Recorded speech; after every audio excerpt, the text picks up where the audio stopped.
topic que je vais développer, toujours dans le domaine de l'éducation financière, c'est un concept que j'ai retiré d'un livre qui est très connu, L'homme le plus riche de Babylone. C'est un livre que je vous recommande. Dans les commentaires, je vais vous donner les descriptions, l'année et où vous pouvez trouver ces livres. Donc, dans L'homme le plus riche de Babylone, il nous donne plusieurs conseils. Alors, aujourd'hui, je n'ai retenu qu'un seul. Il y en a beaucoup, mais on aura l'occasion de les développer et on aura l'occasion de partager nos expériences.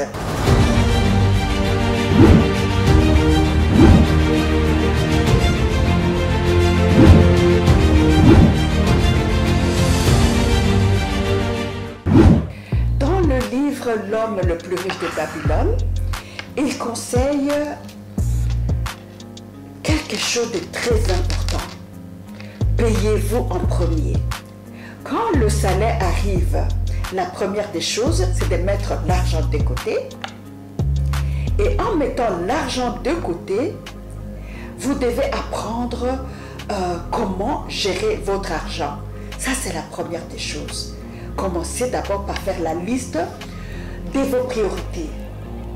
Quels sont les besoins essentiels? Quel est le montant que vous allez mettre de côté? Ça, c'est la première des choses. La première des choses que nous devons faire, c'est d'épargner parce qu'il dit, en mettant de côté un montant bien précis chaque mois, eh bien, on crée une enveloppe solide pour l'avenir parce qu'il y a des imprévus qui arrivent. Mais si tout l'argent arrive et que vous les dépensez, vous n'avez rien mis de côté, c'est une mauvaise attitude que nous devons arrêter. Donc, je commence par 5 stratégies aujourd'hui. Il y en a beaucoup, mais j'ai sélectionné les 5 qui peuvent vous aider pour votre avenir. Premier conseil, établissez un budget. En fait, dans le budget, vous devez connaître exactement quelles sont vos dépenses, vous gagnez combien, quelles sont les dépenses prioritaires, quelles sont les nécessités et quel est le montant que vous pouvez mettre de côté. Ça, c'est la première chose. Établissez votre budget. Automatisez vos épargnes. Aujourd'hui, c'est possible d'automatiser l'épargne.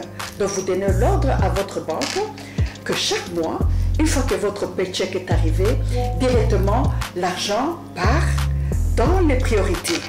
Donc, en fait, une fois que vous avez votre salaire, vous avez fait le paiement automatique et cela va faciliter les choses.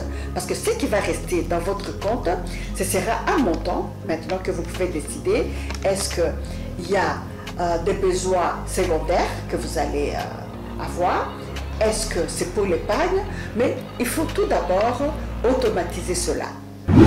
Réduisez vos dépenses inutiles. Et ici, j'interpelle mes sœurs, parfois vous faites des achats imprévus. Une personne toque à votre porte, à votre bureau, en vous amenant un joli bagne, en vous amenant un joli bijou, mais ce n'était pas dans votre programme. Alors il faut déjà vous discipliner.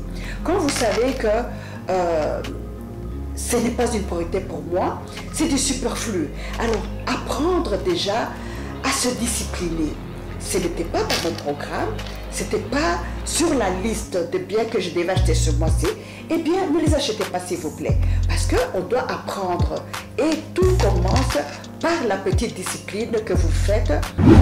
On est en train de parler de l'épargne. On est en train de dire, est-ce que le salaire suffira pour faire de l'épargne?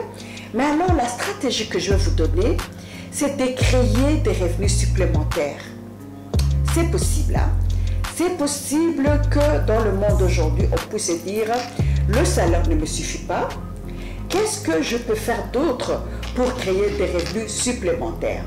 Aujourd'hui, avec le développement de la vente en ligne, vous pouvez faire des recherches dans ce domaine-là. Sur votre laptop, vous faites des recherches.